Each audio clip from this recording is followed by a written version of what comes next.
Uma noite tudo mudou. A criatura apareceu de novo, mas dessa vez não correu para a chácara de Joséias, correu na minha direção. Eu nunca senti tanto medo na minha vida.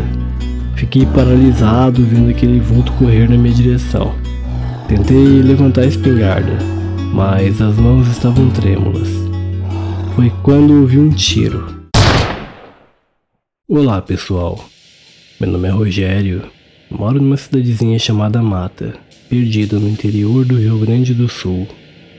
Nunca me imaginei contando uma história dessas, mas o que aconteceu em 2003 ninguém esquece. Vivi a vida toda na roça, entre o trabalho da terra e o balanço da rede na varanda. Tudo começou numa noite de lua cheia, daquelas que deixam a paisagem toda iluminada. Eu estava no alpendre, na minha velha cadeira de balanço, quando um vulto passou rápido pela estrada de terra batida. Foi tão de repente que quase caí da cadeira. Não era nenhum animal que eu conhecia. Correu numa velocidade que não parecia natural e sumiu na direção da chácara do meu vizinho Joséias. Ele e o Ademir eram os únicos que moravam perto de mim. Vivíamos isolados, cada um na sua, e só nos encontrávamos na venda da cidade ou nos forrós de fim de semana. No dia seguinte, acordei ainda pensando naquilo. Decidi ir até a casa de Joséias, seja lá o que fosse, tinha ido para lá. Encontrei o Joséias no terreiro, alimentando as galinhas. Não quis assustá-lo, então comecei a conversa falando de outras coisas. Só depois de um bom tempo, quando já estávamos sentados na varanda, uma xícara de café, contei o que tinha visto. Ele escutou quieto, sem dizer nada, e ficou olhando para o chão. Perguntei se tinha visto alguma coisa estranha ou se tinha acontecido algo. Joséias me olhou nos olhos e disse que não tinha visto nada. Mas eu vi um tremor em suas mãos, um nervosismo que ele não conseguia esconder. Naquela noite não consegui dormir.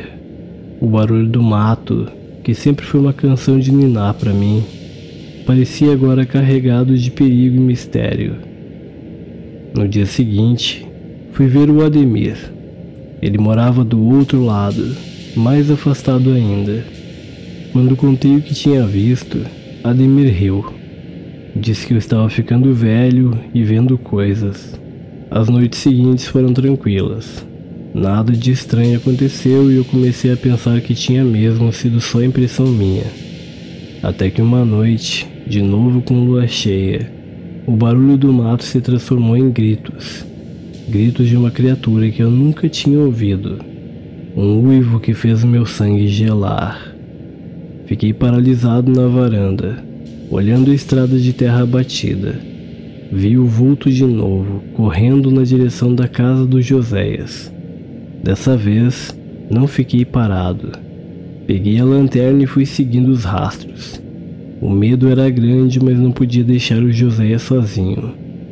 Quando cheguei lá, a casa estava toda fechada. Chamei pelo Joséias, mas ninguém atendeu. Naquela noite, voltei para casa com peso no coração. Não sabia o que estava acontecendo, mas tinha a sensação de que era algo muito ruim. No dia seguinte, fui de novo na casa do Joséias. Dessa vez, ele abriu a porta. Estava pálido, com olheiras profundas. Parecia que não tinha dormido nada. Perguntei se tinha ouvido os gritos na noite anterior. Ele me olhou com um olhar vazio e disse que sim, que tinha ouvido e que tinha visto a criatura.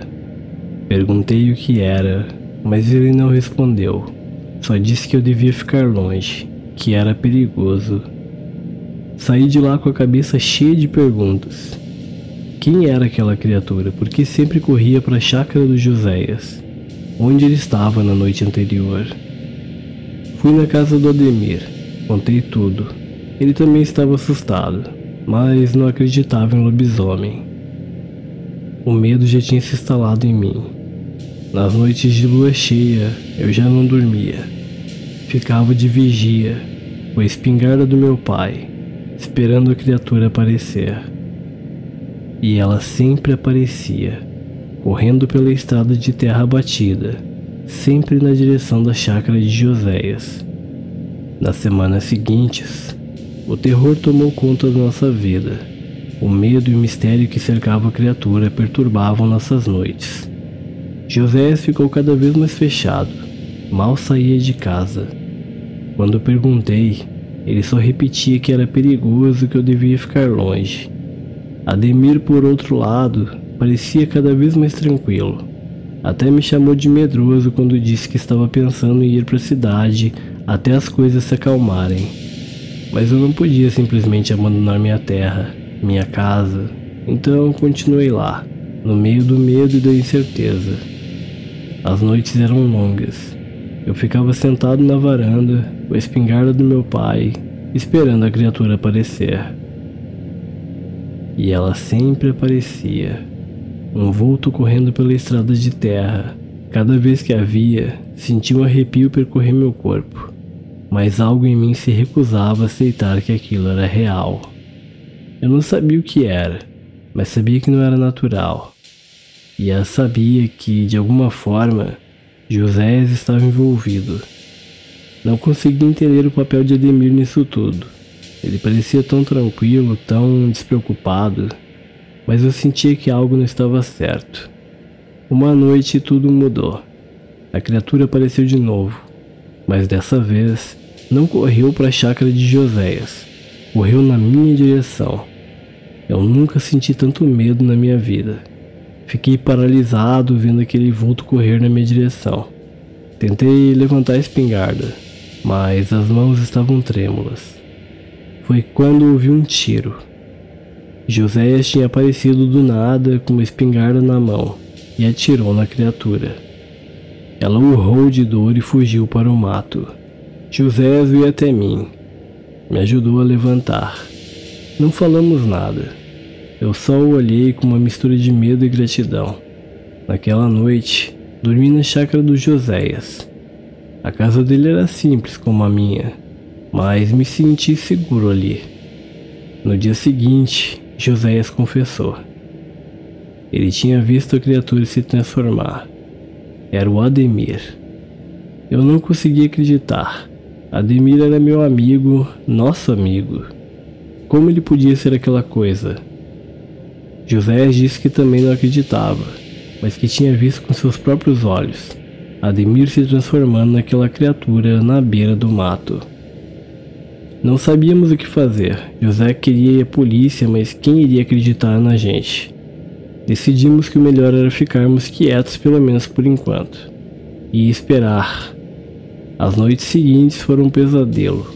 A criatura não apareceu mais, mas o medo estava sempre ali. A chácara do Ademir estava vazia. Ele tinha desaparecido.